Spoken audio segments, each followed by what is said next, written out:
Well, good evening, everyone. Welcome to Rotor Talk Live, Season 8, Episode 51, Future DJI Drones Blacklisted. Hope everyone is doing well. First of all, we're going to wish a very Merry Christmas to everyone. Got some special Christmas greetings we're going to do towards the end of the show tonight. Probably going to have a very abbreviated Steeler Nation, probably at like 5 to 9. It's not going to be very long because I know a lot of you guys are busy and family, friends, all that kind of good stuff. And I get you. Okay. First of all, it was a very abbreviated trip to Columbus, Ohio. And I mean, very abbreviated. We got there Wednesday. We unfortunately had to come back home Friday, and it was because of me. Went to a standalone emergency room Thursday night, diagnosed with a viral infection, tested negative for COVID and for the flu, which was good. However, I had an uncontrollable cough. I was running a fever, and our granddaughters, we got to see them for the better part of 2 days. They had just gotten over a bunch of stuff, and you know what? It was our youngest granddaughter's 3rd birthday on Saturday, and we just didn't want to get them sick again.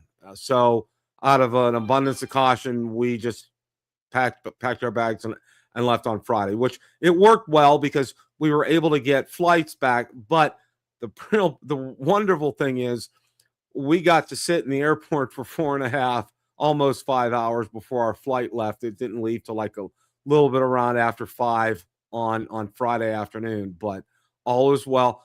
But I have to tell you this, okay, guys, it was, I'm telling you, it was just unfreaking believably cold up there. It was, Wednesday and Thursday weren't bad. It was probably in the 30s, maybe close to 40, but Friday was 20 degrees and the wind was 20 to 30 miles an hour. It felt like 8 degrees outside. It was brutal. It was really bad.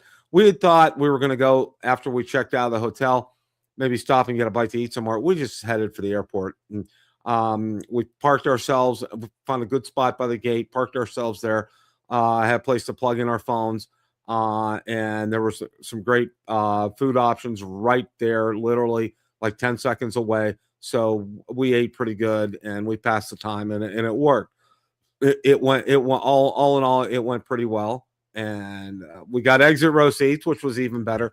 But it's bittersweet because we didn't get to be there for Addie's 3rd birthday, which was a real bummer. We were really bummed out about that. And one thing that amazed us, because it had been about a year since we had seen them, our oldest granddaughter, Ellie, has grown tremendously. And our youngest granddaughter is now the spitting image of her sister, okay, Addie. She looks just like Ellie did at that age. I mean, just a spitting image. Hair, height, mannerisms, everything. And she is pretty penny chatterbox. I mean, just 900 miles an hour, won't stop. It was such a joy. It really was. And of course, we brought them some gifts ahead of time, so we got to see them enjoy some gifts before we left. We left main Christmas gifts with them. Of course, what we did was we ordered it on Amazon and have Amazon deliver it there and have it in gift wrap, so we don't even have to worry about that, and just love for grandma and grandpa. So and Andy and Victoria, my son-in-law and daughter, they know which ones are which. So got all that squared away, and it was wonderful. We got them some. Our oldest granddaughter's real into Barbies right now, so Valerie got her a nice Barbie set with it had a case and little clothes racks for hangers and all that kind of good stuff, and another Barbie. And our youngest granddaughter, Valerie, got her a Frozen, the Disney Frozen, a tea set, and she loved it. She sat there. The girls were on the floor pretending to have tea and everything, and it was just wonderful. It was priceless.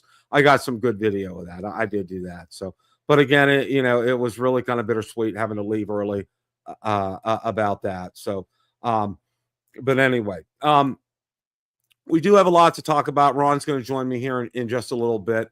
As far as that was concerned, I hope you guys had a chance to watch Drone Nation last night with Koopy on. And Koopy, you were spot on last night. I don't think you've ever been better. Seriously, you were extremely spot on last night. Nailed it to the wall. Just thank you.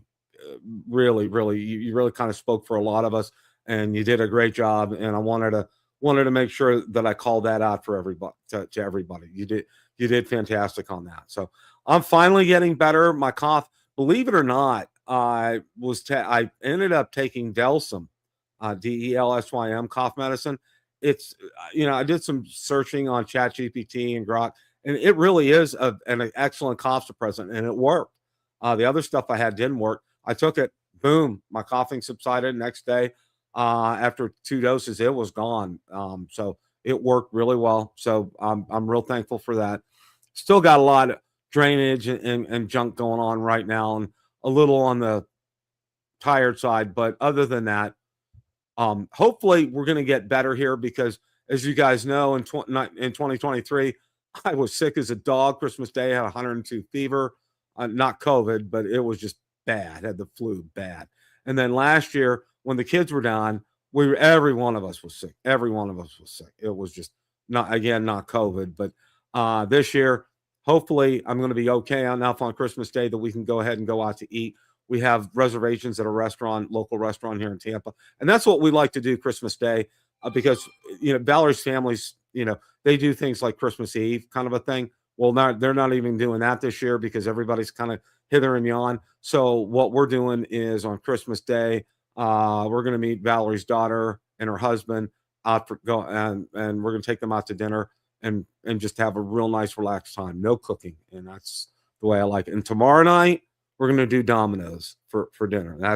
We've made an executive decision on that. So, all right, guys, enough of all this. So,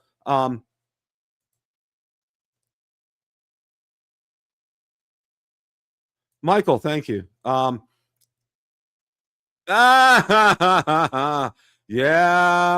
pretty much. No, we're doing better here. Okay. One of the things there actually are a couple of things that I wanted to go over before we get to the main body of things tonight here that we're going to talk about, and we are going to spend some time on this. And I do want to get you guys 100% as best and accurate information as I can. All right, the first thing is the Osmo Action 6 got a firmware update, and in that firmware update, it now has the capability of being able to do 8K. 8K video at 30 frames per second, and there it is right there. Firmware update nobody saw coming. Added support for recording 8K video. Added upload feature enabling footage upload to Baidu NetDesk, Quark NetDesk, OneDrive, Google Drive, and NAS. Added film style tone presets in photo mode. Added QS button customization options. Added support for custom mode and aspect ratio. Added focus peaking assistance. Added support for gesture control. Okay. So there that is in a nutshell. I wanted to make you guys aware of that. Again, I was able to get all these articles to Build a Drone Reviewer on the Facebook group. So peruse that if you have an Action 6. I don't know too many people that have bought an Action 6, okay? My Action 5 has done really, really well, and I'm very content and very happy with it. And the gains that you get from the Action 6, for me, they're not there. So unless somebody said, "Here, we'll give you a new one for free," that I'm sticking with my Action 5. It's doing really well. I'm very, very pleased with that. So, all right. Let's see here. Okay.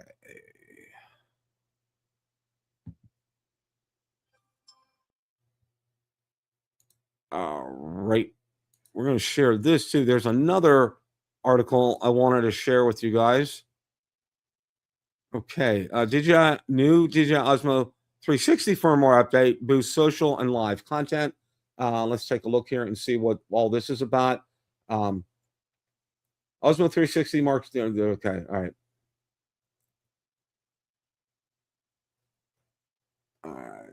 DJI's newest firmware, along with the Mimo app, focuses on making the camera more useful for modern content creation, especially social media. Vertical video support is the headline feature. The update has a native 9:16 aspect ratio when shooting in single lens boost video mode. You can now record vertical clips at 2.7K or 4K with frame rates ranging from 25 all the way up to 120 frames per second. This means cleaner workflows for TikTok, Instagram Reels, and YouTube Shorts. No awkward cropping required. Another big addition is live streaming using single lens mode and DJI Mimo app. Osmo 360 owners can now go live directly from the camera. You can even switch between the front and rear lenses during a live stream and save a recording locally on the camera at the same time. A handy feature for creators who want both live engagement and post-event content. Okay, that's interesting. For anyone who shoots under artificial lighting, DJI has added an anti-flicker stabilization mode designed to reduce flicker in tricky environments like gyms, indoor arenas, or nighttime city scenes. Okay, well that's good.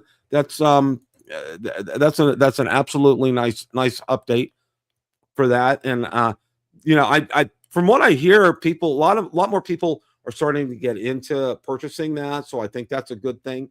And I'm sorry, you know what? I made my biggest error of the night. I didn't greet everybody. So let me take a couple of minutes here. Warren is here, Dre is here, Bud Bieber is here, Gator Drone, Joni Oki. Let's see who else we got.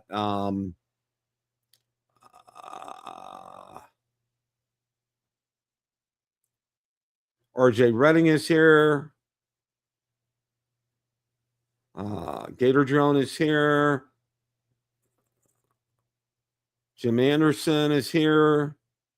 Sergeant Rock is here. Captain Ray Kelly is here. Well, good to see you, Ray. Let's see. I know I saw Richard here, Fly Guy Merrill, Drone Eagles, Sergeant Rock. Koopy is here. Welcome, Koopy.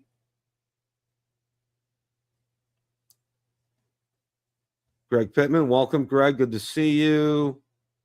Carlos Moran, welcome, Carlos. Okay, I think we got everybody covered. I'm sorry, I usually do that right off, and I don't know why I didn't do that tonight. So my apologies on that. So absolutely, my bad. Okay, so there was an update to the Osmo 360, and it really sounds interesting being able to do that live feature. And I think that's something, if you guys have that, I think that's something worth checking out and investigating. That does look very interesting. So, maybe you guys can go ahead and try that out there. So, okay,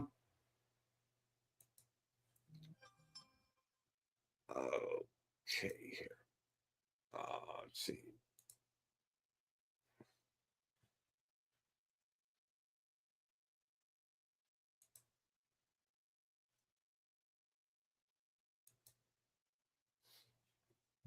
I'm going to show this article, and I know this is really kind of I show it with mixed feelings, okay?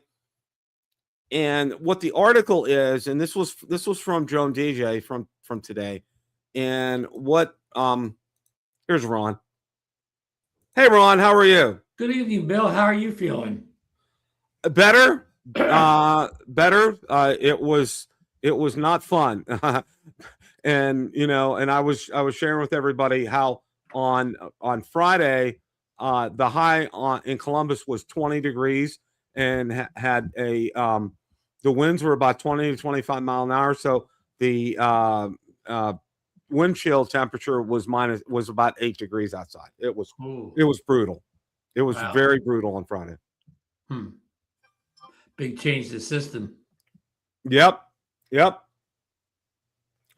What I'm going over now is Drone DJ came out with an article, and we're going to lead into the main topic here in a second here. What products DJI has in store for 2026? And I know it's kind of like the cart before the horse, but I do want to go over this before we get into the main subject here. Okay.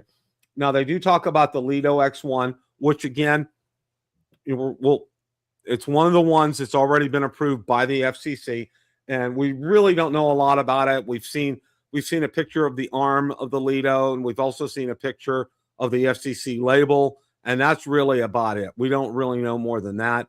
Don't know if it's going to be a replacement for the Mini, or if it's going to be a new series for DJI. No one really knows. We suspect it may be the DJI version of the Sky Rover S1.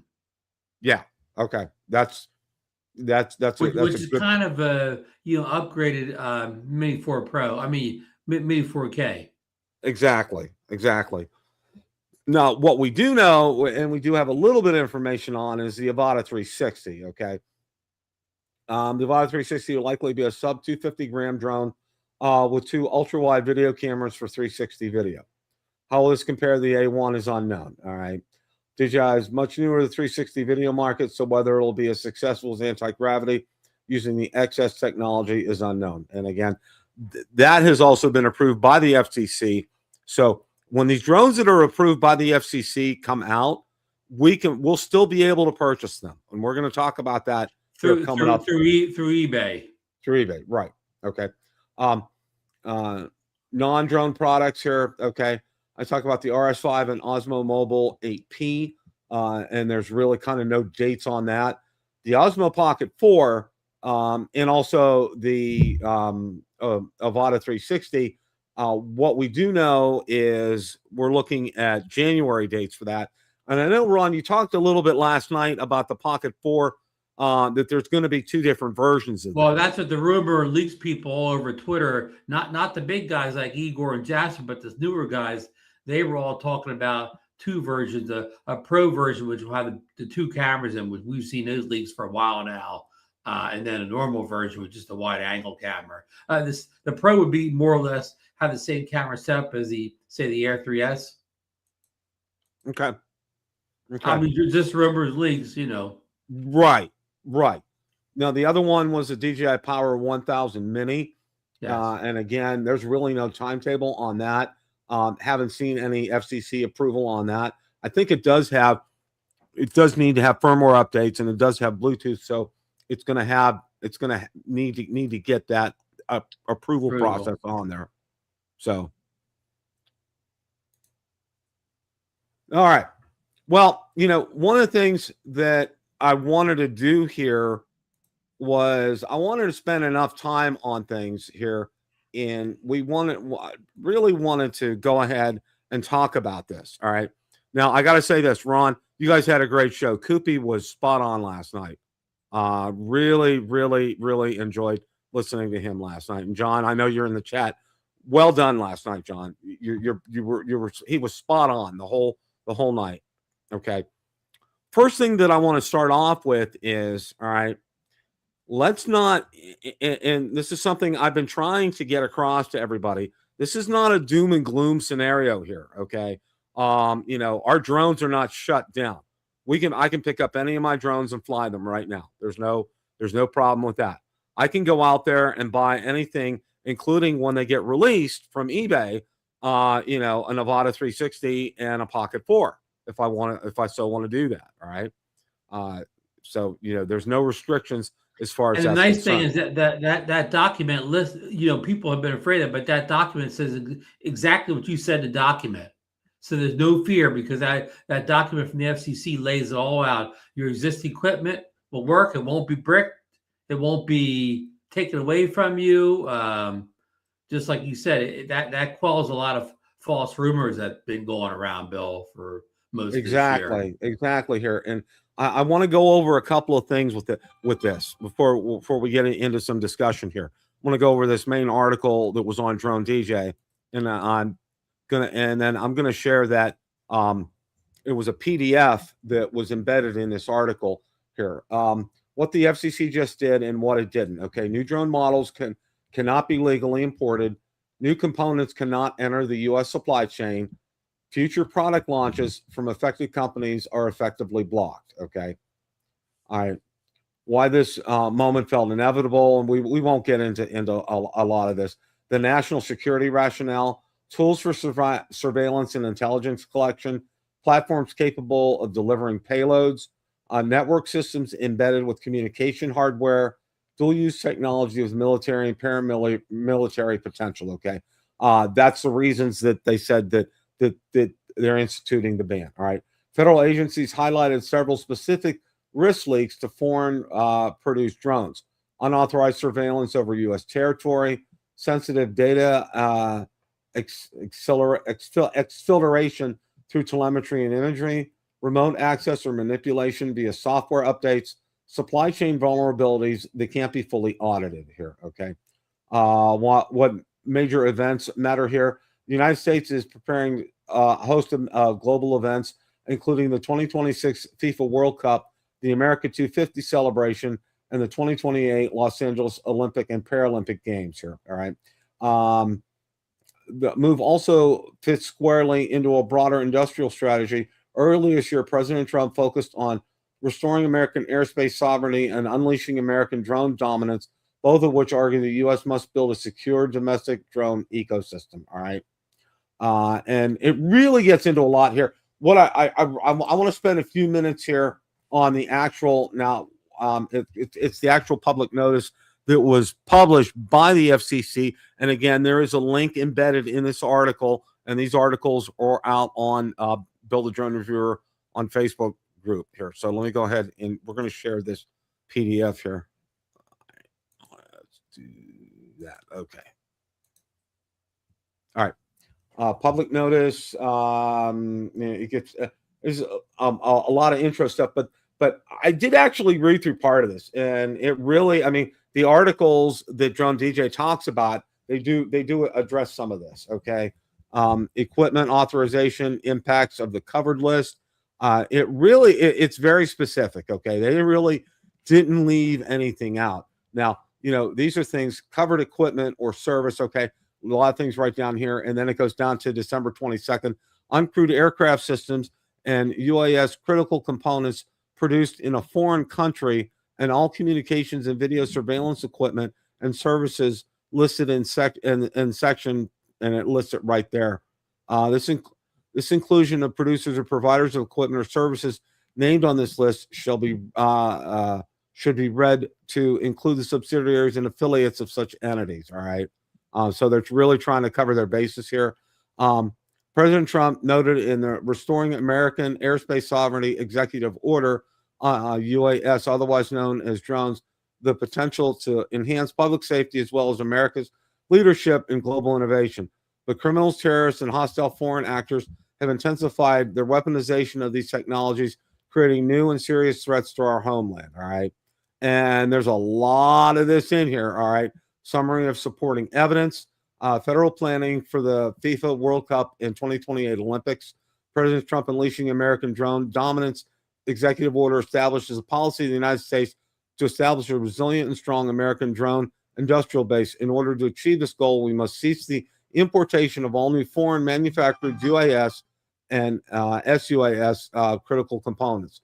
Additionally, President Trump's restoring calls for the United States to scale up domestic production and expand the export of trusted American manufactured drone technologies to global markets.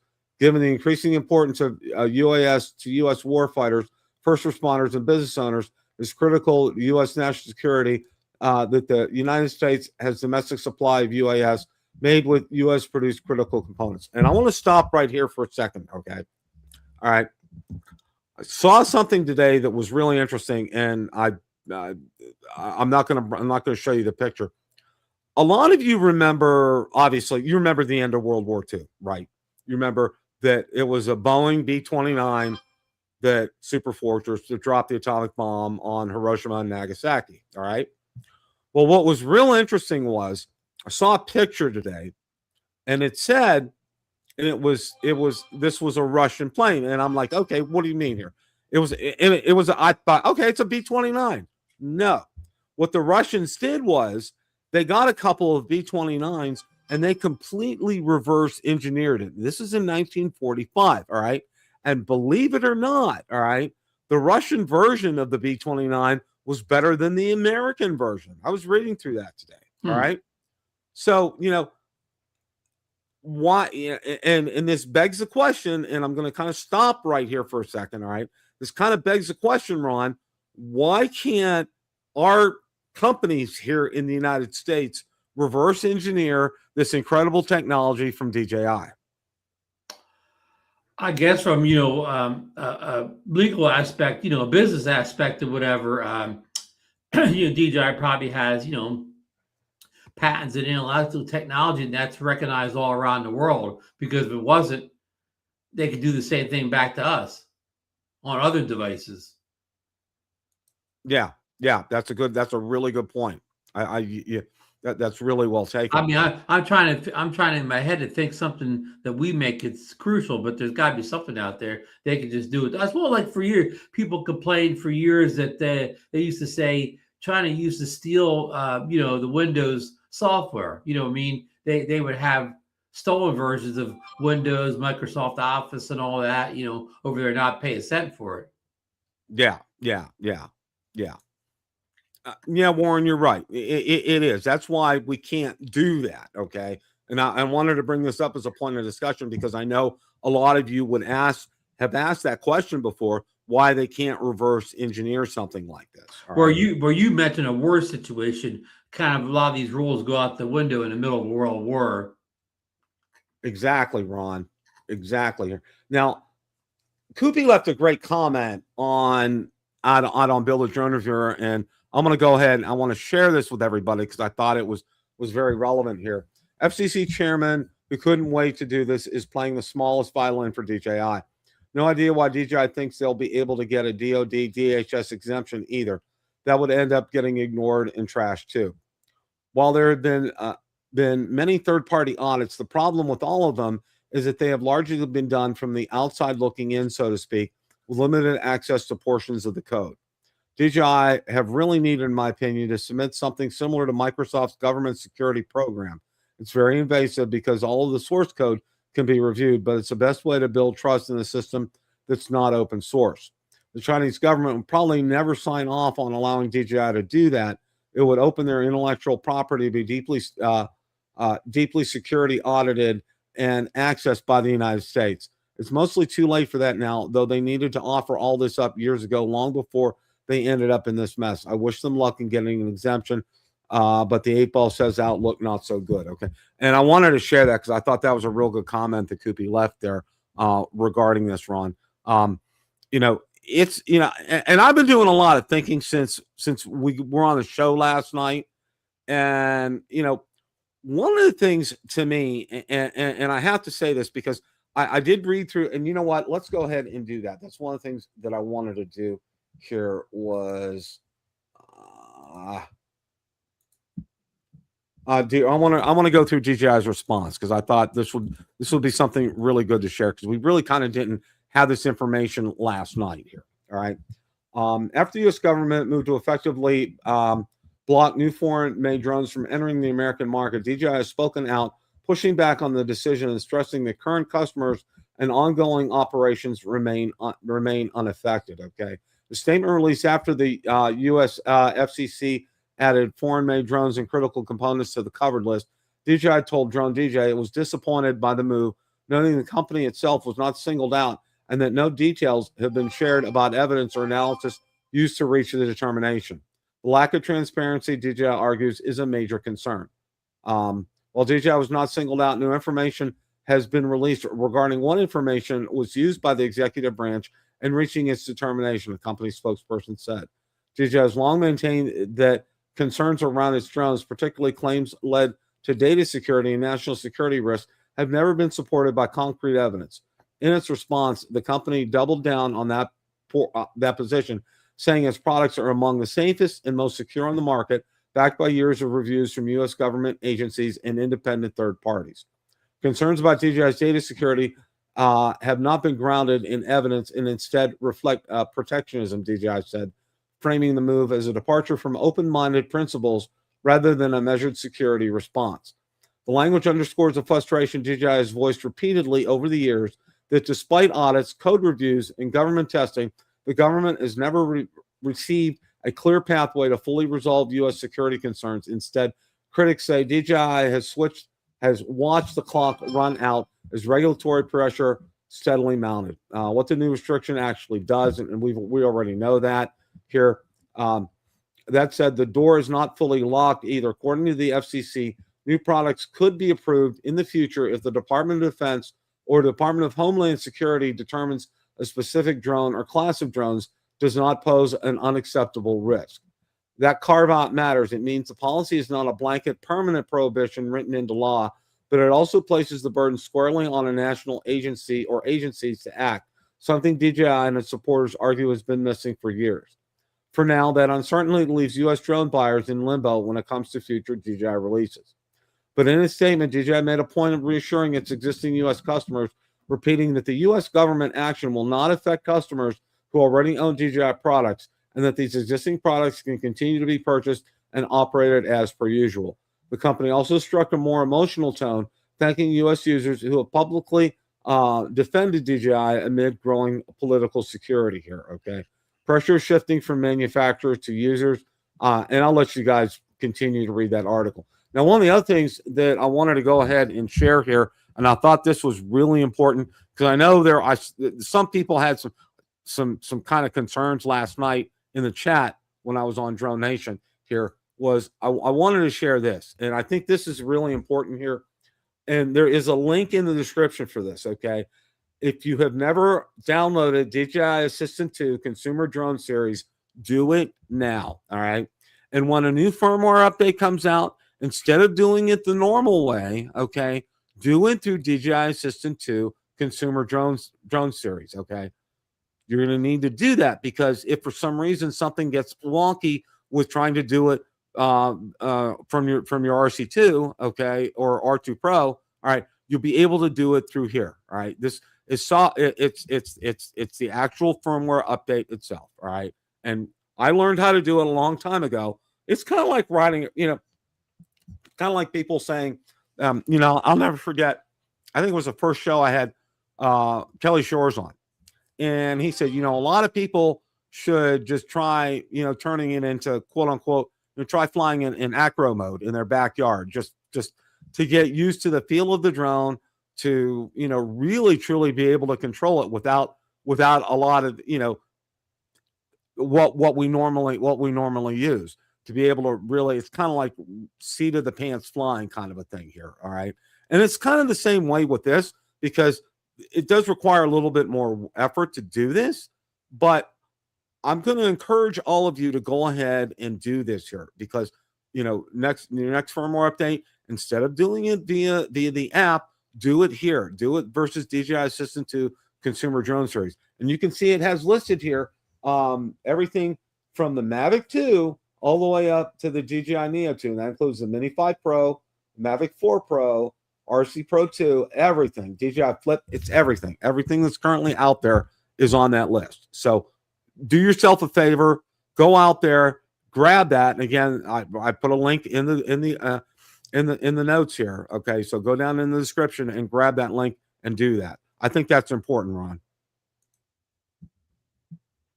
I've used it before when I've had some kind of issue to help fix software issues on the drone, but it's been 5 years since I had any issues with the upgrade on any of my DJI drones.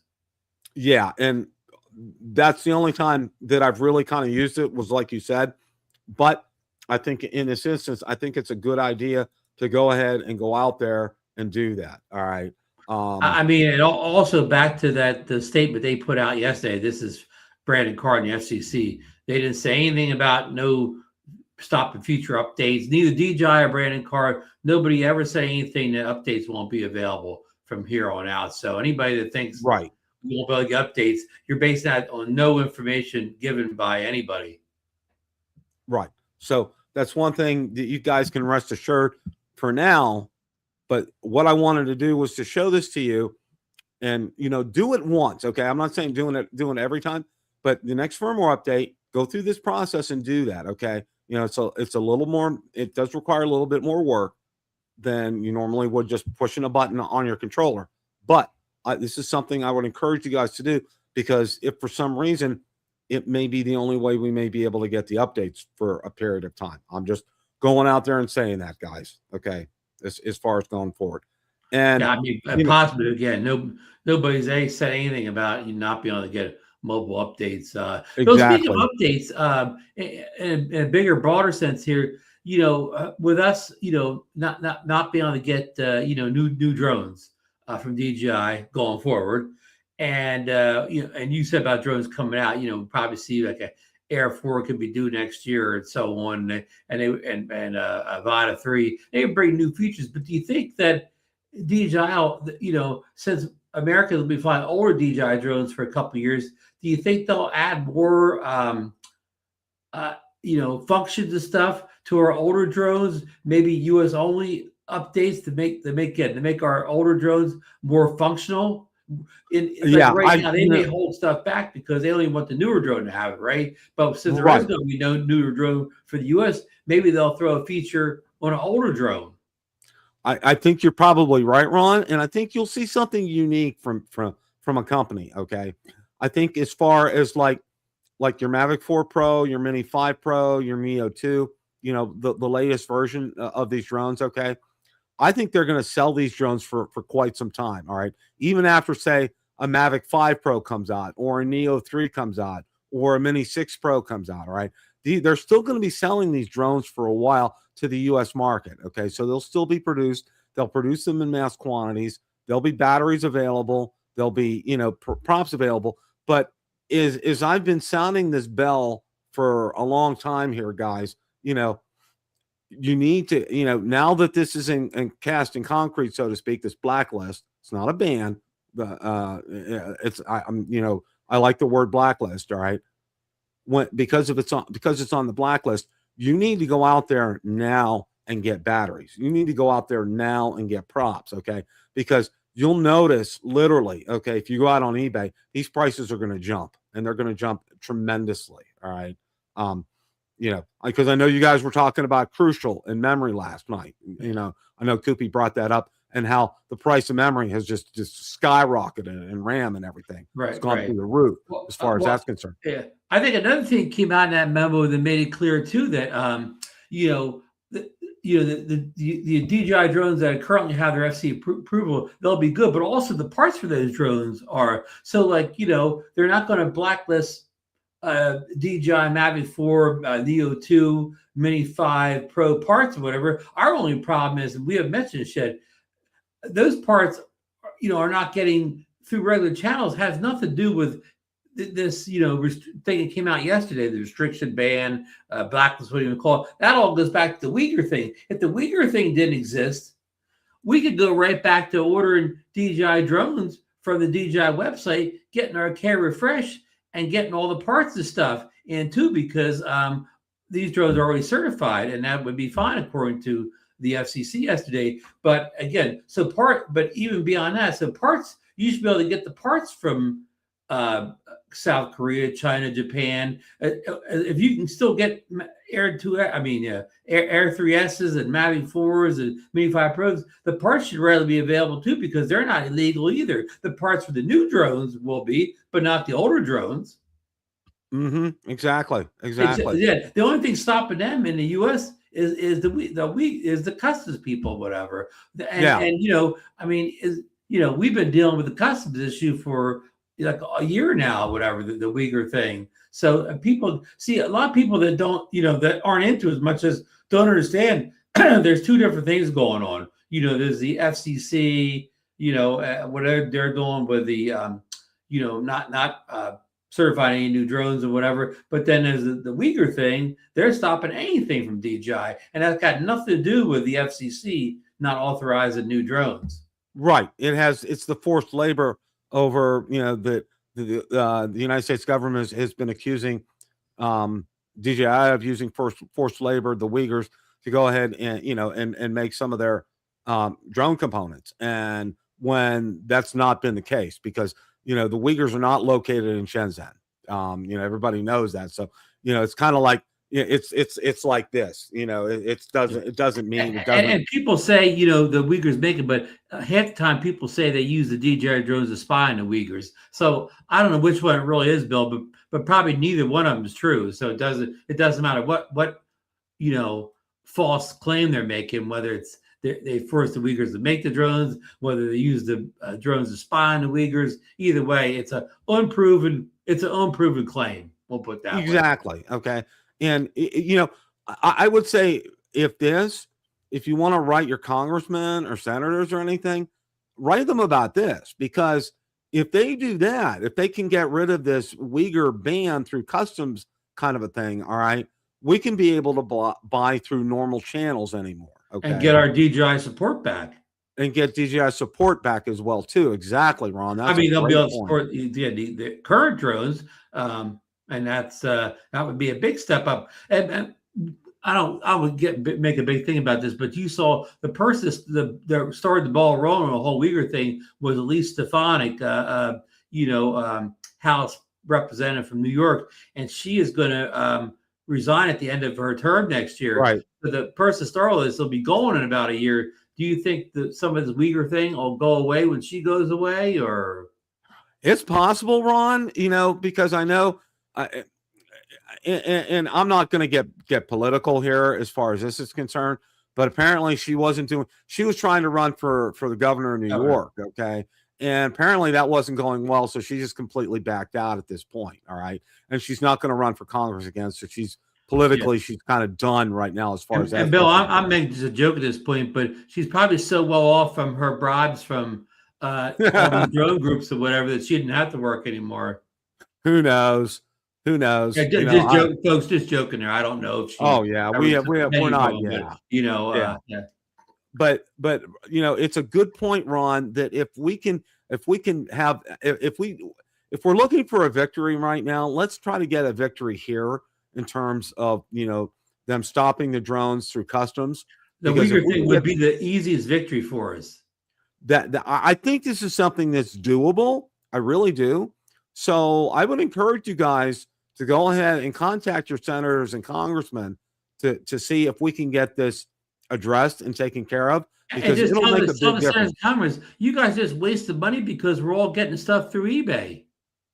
Yeah, exactly. You're just wasting the Customs Department's time and money, because anybody wants these drones could just easily get it from eBay. Oh, and this is an interesting side note. Okay. Now, I got my Mavic 4 Pro. It was well over a month ago. All right. Middle of November. Mm-hmm. UPS sends me an invoice today for $36.75 for tariffs. Okay. Mm-hmm. And this was from the South Korean seller who said that they would take care of everything.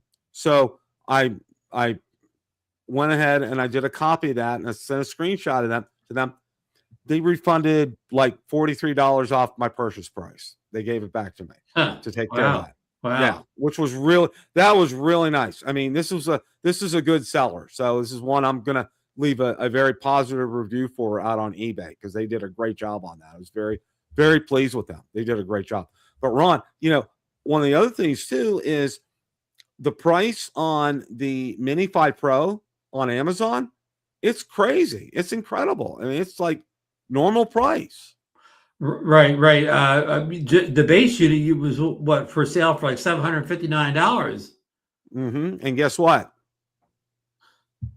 Huh. Not sold by DJI, of course, by a third party. Right, it's by a third party through Amazon. So I went ahead. Mine, it'll be here tomorrow. And it comes with one battery, but I bought extra batteries for that. And of course, I have the controller. It comes with an M3 controller, which is really kind of, negligent to me. But I believe it's better to be prepared than not be prepared. And as I've been talking about preparing for the storm kind of a thing here, I think it's a good idea to have these. And I'm just going to rotate flying them, Ron. I mean, it's just like we're just going to cycle through them and keep the batteries fresh. That's what we're going to do. Hey, there's M3 controllers. I actually use those things, Bill, because sometimes I go out. I don't know if I'm going to fly or not. I just take a drone in a camera bag with other gear, and the big controllers take up too much room. You can slip that little N3 into a side pocket. And I know you want I know Marcus's problems, but I don't always fly in the bright sunlight. I don't always fly on a hot day. Like when I'm flying, at sunset or whatever, I don't care about the I can see the screen. You know what I mean? I'm not going to overheat. The issues that go against the small control user phone don't always affect me, especially in the winter months. So I like those little controllers because they're small and compact, kind of going along with like the Neo 2 type of thing. I only fly the Neo 2 with the N3 because it's nice and compact. I don't want to take a giant controller out with a little drone. Now, one of the things that I found real interesting was having the RC Pro with the Mavic 3 Pro that I just bought. Okay, Ron, I'm still very impressed with the RC Pro. It's still an excellent controller. I was really impressed when I took it out for its flight with the number of nits. It was a very bright screen. Very impressed with it. It did a great job. But I had the hardest time finding for it was a cover that fit like right over the top of it because not a lot of people buy the RC Pros anymore. So I had to go out there and do a lot of research. I found it at B&H Photo, believe it or not. So I ended up getting one, and it fits right on top of it, and it's very snug and secure. So I'm really pleased with that because I want to with those, and I got one for the RC Pro too, and I'm getting a second one for my other RC Pro too because I want to protect those screens. Not just a glass screen protector, but having like a cover over that as well. That's what I have for my Pro 2. I put the glass protector on, but I also have I have a whole rubberized kit for my RC Pro 2, including a rubber thing for the screen that goes over top of the lens protector. So and our friend Casey Crime Fighter here, I think drone guys like us won't really be impacted by these restrictions until we start craving new drones that we can't have. Yeah, and he's 100% right. Yeah, I mean, he's exactly, until something like the Air 4 comes out or whatever, it isn't going to bother us. Yeah. And I think you brought up a good point, Ron. I think, DJI does not ignore us. Now, I don't know what percentage we are of DJI sales here in the United States. I was doing some research and some people said they think that we're about 25% of DJI sales worldwide here in the United States, which would kind of make some sense, okay? Because we're not a majority of them, and we're not half of them, but 25% is a big chunk of change for DJI. And this is something that I wanted to kind of circle back to here was, we read through what DJI's reaction was. Ron, as I've said before, all right, and let's use just for argument's sake, 25% of DJI's revenue comes from the United States, all right? They're not going to take this lying down, all right? They're going to take this to court. And I know I mentioned that last night in the chat, that I really got to believe that parts of this probably are not constitutional, all right, in terms of, they're just flat out. There's no, it's I know this isn't a court of law, but this is just like, it's my way or the highway. This is the way it is. And, they're screaming national security here, but they haven't proven a thing. So I think the burden of proof is going to be on the federal government to be able to prove something. We're going to come from a different angle because the court case they lost a month or two ago, the judge said that the Department of Defense did not have to prove some of their stuff that the courts would just, if the Department of Defense said something, that they would be granted a lot of leeway. So if they're going to run into that loophole again, it's going to be tough. Yeah. Well, and it all depends a lot of times on the judge that you get too. I mean, sometimes, but if you're arguing a specific piece of law, then the law is the law. I mean, judge could interpret it different, but what if it's something that's really not interpreted? It's a black and white issue. Then, even the right judge may not help. They law. I mean, I don't want to be pessimistic, Bill.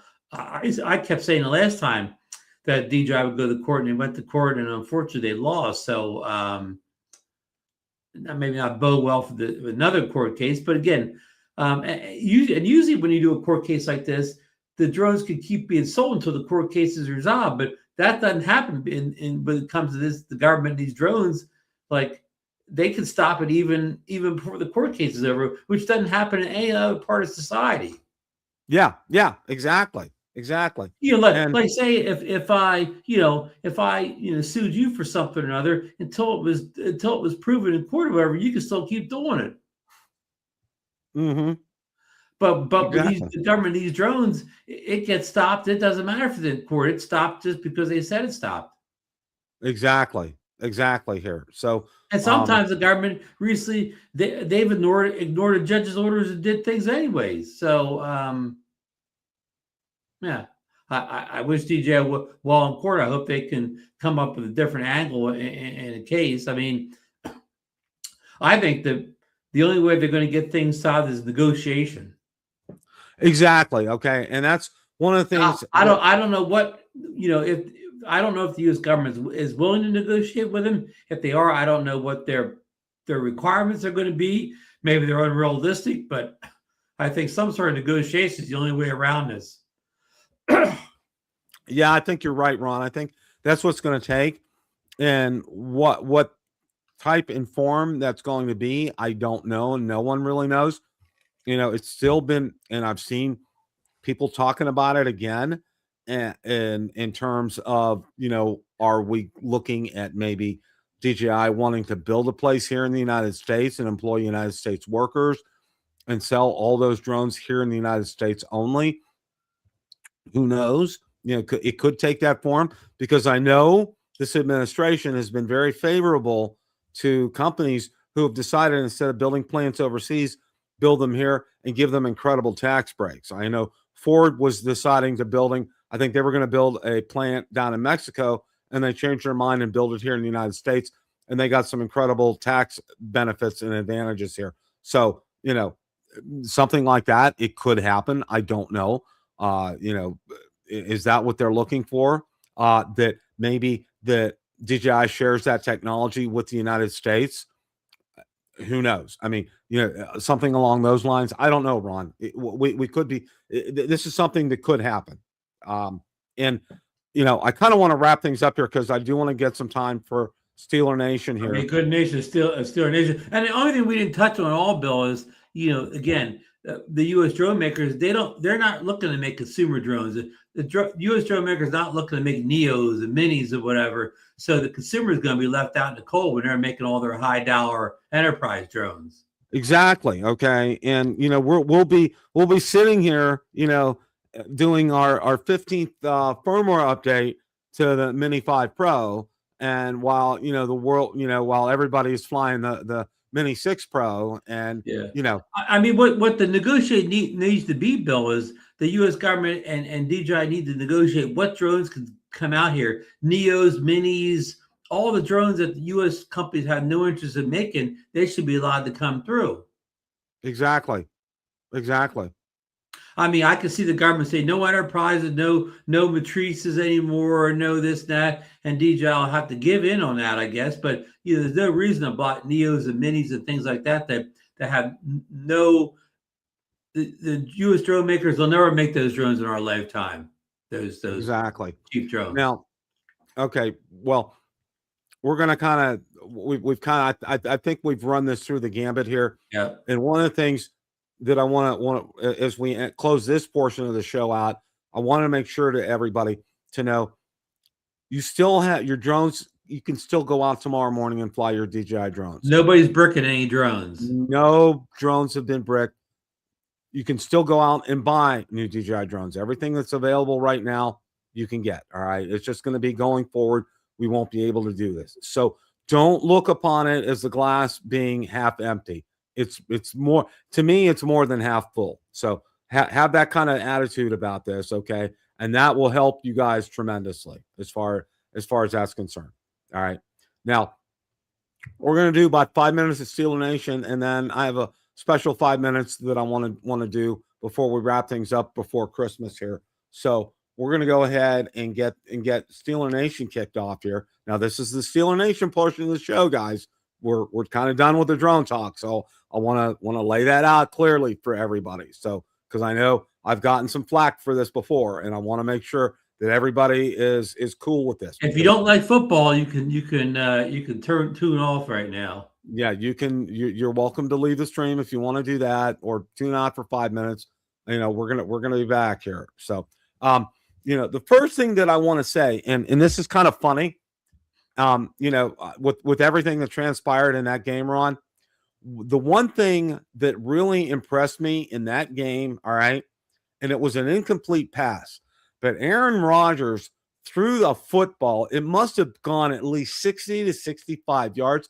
It was that wide receiver for the Steelers that has a hyphen in his last name. I forget his name. All right. And he almost got his hands on it. All right. But Ron, the arc that he had on that ball and the arm strength he had at 42 years old, 65 yards down. Did you see that? Did you see that play? Yeah, Rodgers keeps getting better and better, it seems, every game. Oh my gosh. I mean, I was just literally 42 years old. He's throwing a football like that. I'm like, you gotta be kidding me. I was astounded. I could not believe that. Just think if we had a more talented receiver group, and then we got to bring up Metcalf. Bill, explain what was going on with Metcalf and that fan, that Detroit Lions fan. Now, I saw today a video taken from in the stands after that transpired, and the guy said something to the effect like, yeah, that's exactly what I wanted to have had happen. Okay. On video, they got the guy saying that the one with the hair that DK Metcalf kind of pushed. Crazy hair, yeah. He said that to him. Now, it's also been rumored that this guy had agitated DK Metcalf previously. All right. So there's a history here behind this. All right. And the guy has already lined up an attorney. He was doing this on purpose. Okay. This was completely 100% on purpose. Okay. To file a lawsuit and get Metcalf in trouble. All right. Of course, that didn't stop the NFL and the Steelers from suspending Metcalf for the last 2 games. Right. He got suspended for the last 2 games, which he's going to fight. I think he's going to, in my opinion, okay, 1 game suspension is fine. 2 I think is a little heavy. All right. But if he fights it and loses it, could the suspension go to the playoffs? Yeah. And that would be a real problem because the Steelers haven't done real well in the playoffs lately. Okay. It's been what, Yeah, but the way they're going, they're looking more and more like maybe a home playoff game. Well, they would be looking at their seat. I looked at that before we started the broadcast tonight. They would be next to bottom in terms of seeding in as far as like the division winners. Okay, so they might have a home game, first game, but other than that, they would be on the road. All right. Right. Is how I think that'll line up. Right. Now, okay, the play that ended the game, all right, everybody's going bonkers. And I knew, Ron, instantly, all right, when I don't know who it was for the Steelers, stopped, I think it was at St. Brown, stopped his forward progress, okay? Game was over right there, all right? Yeah. It was over, done, all right? Yeah. So, and he goes and he tosses it to Goff. Goff runs in the end zone. Everybody's going nuts and all that stuff. And I'm like, you know what? And Aaron Rodgers was right. You saw him on the sidelines. Game's over. Game's over. Yeah. That toss, that was you didn't hear a whistle. There should have been a whistle, and that was a mistake. And the referee, okay, those referees had a rough day that day. I mean, a rough day. They were calling some things that I hadn't seen called in a long time in that game. For example, Washington in the end zone getting called for offensive pass interference for the Steelers when he bumped into a guy. Totally he's running his route. And he's gigantic. He's going to get in a lot of people's way. Yeah, the dude is massive, and boom, he hit somebody. Oh, and the guy kind of got hurt and had to come out. And later on, the guy got back in the game and he ran to Washington again. Yeah. Now, Bill, I heard something that this goes way back to the Wayback Machine. Bill Warren, was it Jaron Warren? What's Warren's the running back's first name? Jalen. He had 2 long runs of over 30 yards. They said it was the first Steeler to have 2 long overruns over 30 yards since Frenchy Fuqua. Yeah. 2 45-yard touchdowns. We're going the Wayback Machine, aren't we? That is the Wayback Machine. And Frenchy Fuqua, do you remember who he had? He had shoes. He had the with the heels in it that had goldfish in them. Yeah, platform people, younger people don't remember the platform shoes, but oh yeah, but they made a big when you start talking about Frenchy Fuqua, you're really going the Wayback Machine. That is the and for anybody who doesn't know, he was the Steelers' main tailback before Franco. Yes, exactly. And by the way, he didn't leave. He played on it. He still played on a couple seasons with Franco as the kind of backup, or By the way, did you know today is the anniversary of the Immaculate Reception? And did you see that thing I sent you? Somebody I know in South Jersey has that. What do you call it? The not what do you call the playbook? The game. What do you call you buy it before the game? The scorecard. Yeah, it's another word I want to say for it. But he went to the game and he has the thing you buy outside. The program, yeah, the program. Bought it for $1. Can you imagine that? That worked had the program for the Immaculate Reception game? Wow. Now this was back in the day. All right, I was at my friend's house, and this was back in the day when they didn't broadcast the games locally. All right. Oh. And so the only way you could catch the game live was listening to it on radio. So I'm in my friend's house in the kitchen, and we heard Jack, the late Jack Fleming, announcer for the Steelers, call the play with Myron Cope, the other great Steeler announcer there. And then the next morning, the local NBC affiliate had that on. All right. Oh, you were blacked out. You couldn't see it live, or right? We were blacked out. We watched it. We watched it live on whatever the network broadcast was. So what people had to do was they could drive up to Erie, Pennsylvania.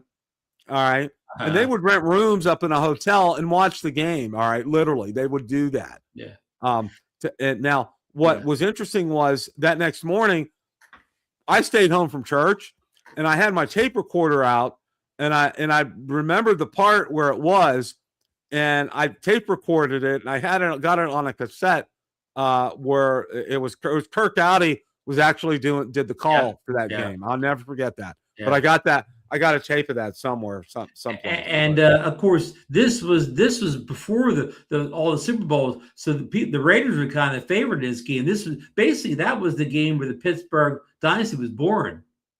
Oh yeah, because this is 72 season. This is Pittsburgh's first good year. I mean, before that they had losing season after losing season. Exactly. So. But we went deep in this. We went Steeler Nation back to the old days here. But Bill, were you impressed with this victory of the Lions? Here's a fun fact: they held the Lions at 18 yards rushing. When's the last time the Steelers held somebody to 18 yards rushing? Well, what was it? The third quarter? I think the Lions only had 2 or 3 plays from scrimmage in the third quarter. Yeah. It was just, I mean. And most of the line offense happened late in the game when they were kind of in, what do you call it? Like, basically playing 2-minute warning, even beyond a 2-minute warning. They got most of that offense going 2-minute warning near the end of the game.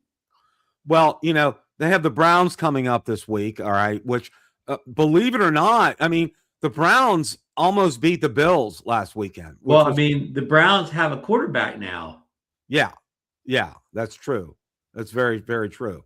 But on top of that, the Browns lost their rookie running back who had been one of their better players. He's out for the rest of the year. They just keep losing people, whatever. The Browns have a good defense and they're not terrible quarterback anymore. It used to be the Browns quarterback would be, the Pitts, but now Sanders actually looks like he knows what he's doing out there, and he's probably going to be good if they ever get people around him.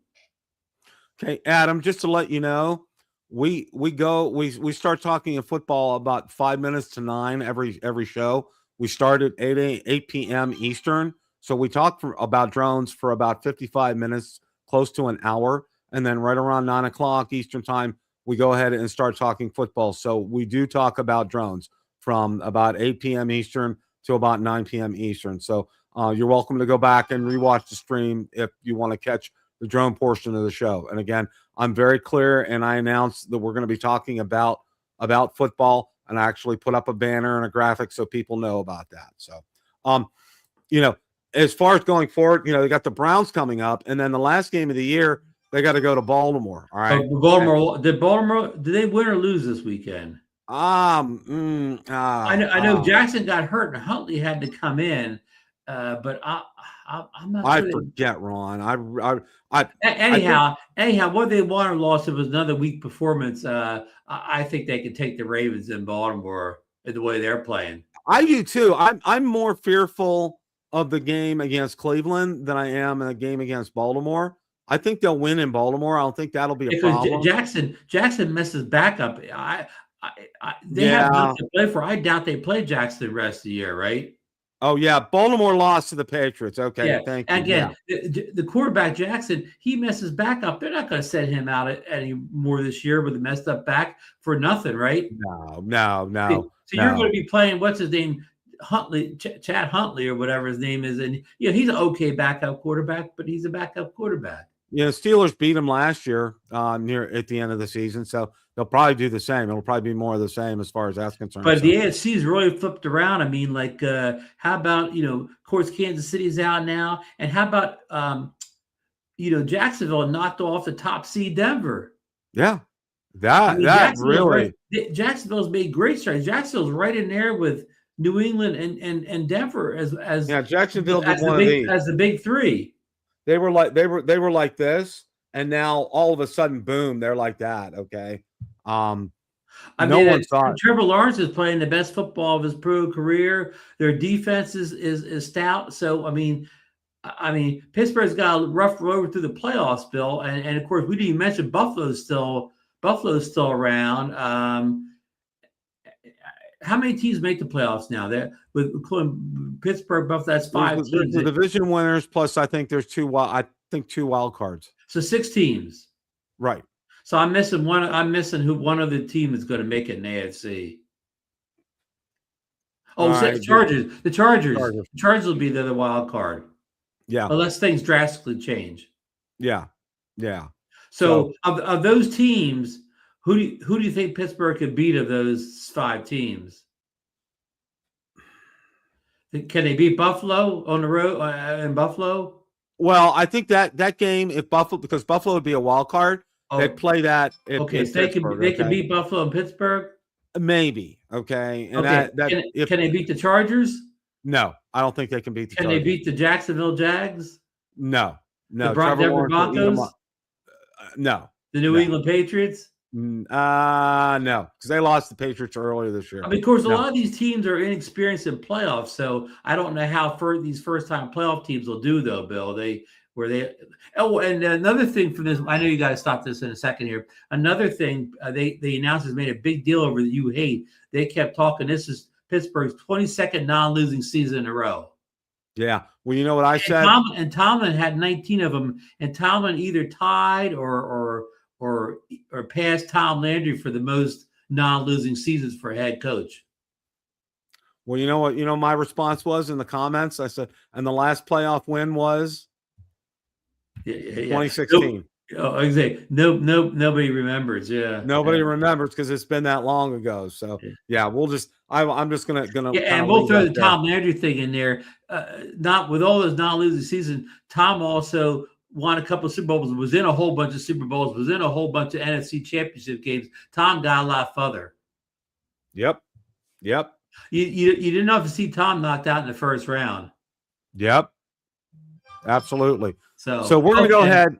Okay, folks, we're done with Steeler Nation. But Bill, you gotta remind we're maybe the only channel out there that followed the Steelers all the way from training camp, maybe all the way to the playoffs. Actually, we've been following them since the draft. So we followed them all the way to the draft, and we're gonna follow them all the way to a home playoff game in Pittsburgh, hopefully. Hopefully. All right. And who knows? Maybe they'll invite us up for the game. That could actually happen. Going to read to you guys from Luke chapter 2.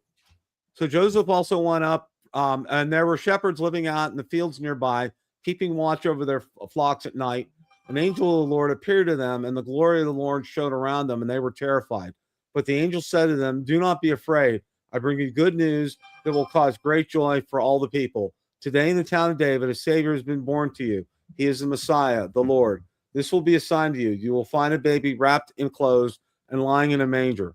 Suddenly a great company of the heavenly host appeared with the angel, praising God and saying, "Glory to God in the highest, and on earth peace on those whom his favor rests. Guys, you know, this is the bottom line. This is why we do Christmas. This is the whole reason for Christmas, all right? And what I want to convey a message of peace, joy, and love to all you guys out there. Hope you're able to spend time with family and friends and loved ones, and are able to relax and enjoy the holiday. That you have safe travels, and that you remember that this is the reason why we celebrate this season. Okay. I wanted to close. I know I've done this for several years in a row. I wanted to go ahead and do that. Ron, you have any other thoughts here before we wrap things up? No, outside of wish everybody Merry Christmas and and hope everybody has a great holiday and peace and joy and all that good stuff. And thanks for all the support through the year on Bill's show, our show, all the shows. Thank you guys. Yeah, I want to echo Ron as well too. Thank each and every one of you. I did get some cards from several of you guys. Thank you so much for those. I really appreciate that, and some wonderful emails from you guys. Again, thank you guys all so much. We appreciate that. I may have a replay next week. I'm not sure. I haven't decided yet, or we may just take the week off. I know Ron and Marcus and DeMarco are taking the week off for. Yeah, I'm going to take the week off from all drone shows next week. Yeah, I think we're probably gonna do that as well. If I do one, I may just it would just be a replay. So, guys, hope you have a wonderful, safe, happy, and healthy Christmas, and we will see you soon. As for always, it's still a great day to fly. Take care, everybody. Have a great rest of your week. Good night. And Merry Christmas.